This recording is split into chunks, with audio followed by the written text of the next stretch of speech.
अस्सलाम वालेकुम दोस्तों, उम्मीद करते हैं आप सब हैरी से होंगे। वीज़ा स्टैम्प कंसल्टेंसी में मैं तमाम दोस्तों को खुशामदीद कहता हूँ। दोस्तों, जापान के हवाले से आपके साथ मैं तमाम डिटेल शेयर करूँगा।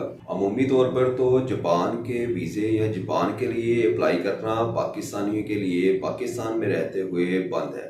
इस वक्त कोई भी पाकिस्तानी जापान का वीज़ा अप्लाई नहीं कर सकता। अगरचा अगर जो एप्लीकेंट है उसके पास अगर एलिजिबिलिटी लेटर हो या इनविटेशन लेटर अगर किसी पाकिस्तानी के पास होता है या उसका कोई अजीज़ व क़ारब उसको अगर जापान से कोई इनविटेशन भेजता है तब तो वो अप्लाई कर सकता है, क्योंकि उसमें एम्बेसी की जो रिक्वायरमेंट है, जो इस्लामाबाद में एम्बेसी है उसकी मैं बात कर रहा हूँ कि यहाँ पे आपको एक मैं डिफरेंस भी बताऊँगा। डिफरेंस इस चीज़ का है कि कॉन्सुलेट जो कराची के अंदर है वहाँ जो एप्लीकेशन की रिक्वायरमेंट है वो मुख्तलिफ है, और अगर एम्बेसी के अंदर इस्लामाबाद में अगर कोई एप्लीकेंट पंजाब की तरफ से अप्लाई कर रहा है तो यहाँ पे जो इसकी रिक्वायरमेंट होगी उसके अंदर थोड़ा सा डिफरेंस है। वो इसलिए आपको मैं बड़े ही वसूख के साथ ये मामला बताने लगा हूँ कि अगर तो आप पंजाब से अप्लाई कर रहे हैं, जैसे मैं पहले आपको बता रहा हूँ कि आपके पास एलिजिबिलिटी जो सर्टिफिकेट है वो होना ज़रूरी है। अब एलिजिबिलिटी लेटर तो वही इशू करवा सकते हैं जिसके जापान के अंदर कोई हाईली किसी ने एज ए स्किल वर्कर के तौर पर जा रहा है, या किसी ने वहाँ से कुछ 4 माह की एलिजिबिलिटी ली है, या किसी ने अपना जो उसके काम है जो उसने अपने स्किल्स हैं वो जहाँ वहाँ पे जाके उस मुल्क के अंदर अपने आप को प्रेजेंट करना है।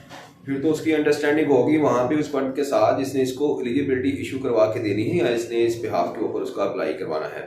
तो ये जो एलिजिबिलिटी होगी ये अपनी तमाम फाइल के साथ जो एप्लीकेंट होगा वो इस्लामाबाद के अंदर अपने डॉक्यूमेंट्स प्रेजेंट करेगा, और वो तकरीबन 90% इसके चांसेस होते हैं कि उसको वीज़ा मिल जाता है। मेरे पास बहुत से ऐसे माजी के अंदर भी केसेस आए हैं जिनकी जब अपॉइंटमेंट सिस्टम भी था, क्योंकि अभी तो फिल वक्त अपॉइंटमेंट सिस्टम जिनके पास एलिजिबिलिटी है उनके लिए उनको अपॉइंटमेंट की ज़रूरत नहीं है, हम उनकी अपॉइंटमेंट भी करवाते रहे हैं। और काफ़ी ऐसे जो केसेस थे वो मैंने देखे हैं कि वो जब अपनी एलिजिबिलिटी वगैरह देते थे कुछ ऐसे उनसे क्वेश्चंस वगैरह होते थे वो पूछे जाते थे। अगर हम 4 माह वाली एलिजिबिलिटी की बात करें तो वो जो एलिजिबिलिटी होती थी उसके बिहाफ के ऊपर जो एम्बेसडर इनसे क्वेश्चन करता था तो वो यही होता था कि आप अपने जो अकाउंट के अंदर जो अपने पैसे हैं जो आपके पास रिजर्व हैं जो आप जिस बिहाफ के ऊपर अप्लाई कर रहे हैं वो हमें शो करवा दें। वो जो एप्लीकेंट होता था वो अपनी बैंक स्टेटमेंट वगैरह वहाँ पे प्रेजेंट करता था या वो ईमेल वगैरह अपनी वो दे देते थे, वहाँ पे उनको सेंड करते थे, और उसके बाद उनका जो वीज़ा होता था वो तकरीबन 4 से 7 दिन के अंदर उनको अप्रूवल मिल जाती थी।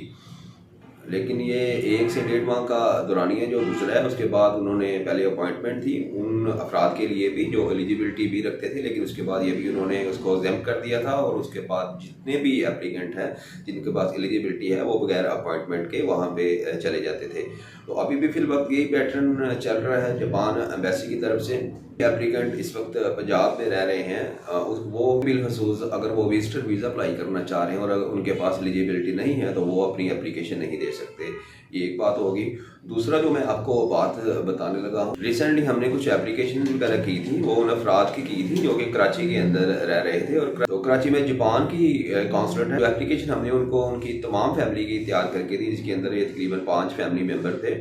तो जब उनको इस बात की मैंने बताया कि आप चेक कर लें अपने कॉन्सुलेट से कि वहाँ पे किसी किस्म की कोई मसला तो नहीं है कि आप एज ए टूरिस्ट अपना केस जो है वो अप्लाई करना चाह रहे हैं, तो ये ना हो कि जिस तरह पंजाब के अंदर इस वक्त बंदिश है, यहाँ हम एप्लीकेशन अपनी अप्लाई नहीं कर सकते तो आपको किसी किस्म की कोई मसले का सामना ना करना पड़े। तो इसमें यह था कि जब उन्होंने अपनी कॉन्सुलेट से इस बारे में पूछा कि मैं अपना वीज़ा जो है अपनी फैमिली के साथ Japan as a tourist apply करना चाह रहा हूँ, ये फरवरी 2024 की बात ही आपको मैं बता रहा हूँ।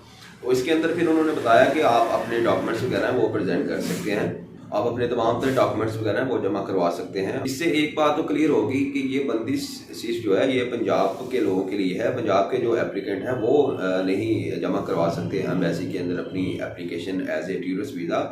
लेकिन जो अफराद कराची के हैं या जिन लोगों की कराची कॉन्सुलेट लगती है वो लोग अपनी एप्लीकेशन वगैरह जो है वो दे सकते हैं, उनको किसी किस्म का कोई मसला नहीं है।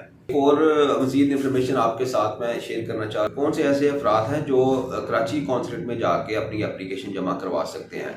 देखिए, जो पंजाब के लोग हैं वो कराची के अंदर जाके वहाँ पे अपनी एप्लीकेशन जमा नहीं करवा सकते, क्योंकि अगर वो अपनी एप्लीकेशन जाके कराची में जमा करवाते हैं तो उनके ऊपर जो ऑब्जेक्शन लगेगा, जो वहाँ पे कौंसलेट का सरबराह होगा, वो उनकी एप्लीकेशन देखते ही काउंटर पर उनको कहा जाएगा कि आपका जो ID कार्ड या पासपोर्ट के ऊपर एड्रेस है वो तो पंजाब का है, तो लिहाजा आप अपनी एप्लीकेशन सिर्फ पंजाब में ही जमा करवा सकते हैं। लेकिन इसके अंदर इसका एक हल भी हमने जो है ना वो देखा है, या जो हमने लोग एज ए प्रैक्टिकल उनकी बात सुनी है। जो पंजाब के लोग कराची में रहायश पजीर हैं, जो वहाँ पे अपनी एप्लीकेशन जमा करवाते थे, उनसे हमने ये पूछा कि आपकी एप्लीकेशन किस तरह जमा हुई, तो उसमें उन्होंने बताया कि यहाँ तो उनका अपना जो बैंक अकाउंट था वो कराची में ही खुला हुआ था। उनकी जो बिजनेस एक्टिविटीज़ थी वो कराची में ही थी। उसके उन्होंने अपने जो उनके पास प्रूफ्स थे वो उन्होंने एम्बेसी को प्रेजेंट किए, जिसके बिहाफ के ऊपर उनकी एप्लीकेशन वगैरह जमा हो गई। इसलिए अगर आपका तल्लक भी पंजाब से है और अगर आप चाह रहे हैं कि आप कराची कौंसलेट में अपनी एप्लीकेशन जमा करा दें कि आपका पंजाब में एम्बेसी के अंदर केस जमा नहीं हो रहा, तो इस चीज़ का आप यकीन कर लें, ये देख लें कि आपके पास कुछ ऑफिशियली जो डॉक्यूमेंट्स है वो कराची से ही होने, जो आप काम वगैरह कर रहे हैं, जो आपका बिजनेस है या जो आपका बैंक अकाउंट है वो कराची के अंदर अवेलेबल होना चाहिए।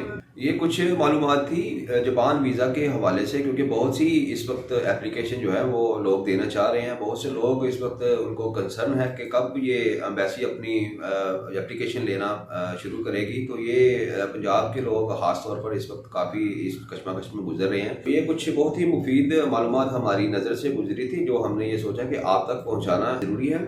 दोस्तों, ये तकरीबन नवंबर 2023 के एंड से ये सिलसिला जो है पंजाब के लिए अभी तक रुका। पहले ये एक्सेप्टेशंस की जा रही थी कि ये अपना जापान एम्बेसी अपनी दोबारा जो होगी अपनी वर्किंग जो होगी वो स्टार्ट कर देगी, एंड दिसंबर में करेगी फिर।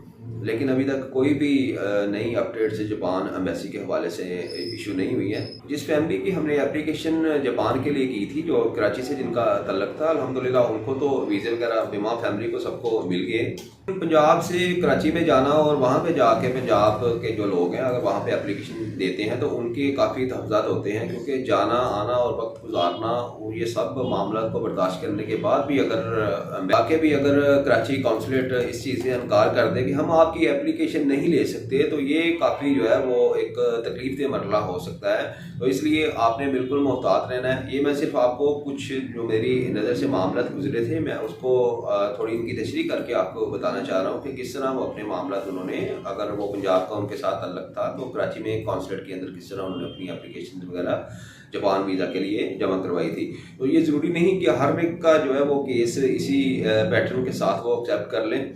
तो आपने इस चीज़ का ज़रा कंफर्म कर लेना। अगर आपका कोई रिलेटिव, कोई दोस्त, कोई वहाँ पे कोई रिश्तेदार कराची में रह रहा है, आप उनको कौंसलेट में भेज के इस चीज़ की तस्दीक करवा सकते हैं, या आप कौंसलेट के डायरेक्ट नंबर के ऊपर भी कॉल करके उनसे तमाम तर मालूमात हासिल कर सकते हैं। दोस्तों, हमारे साथ ही रहिएगा। जो भी नई अपडेट जापान वीज़ा के हवाले से, जापान एम्बेसी के हवाले से हमें मसूल होंगी, इंशाअल्लाह ताला आपके साथ हम मुकम्मल तौर पर शेयर करते रहेंगे। अपना बहुत सा ख्याल रखिएगा। अल्लाह आपका हामी नासिर हो।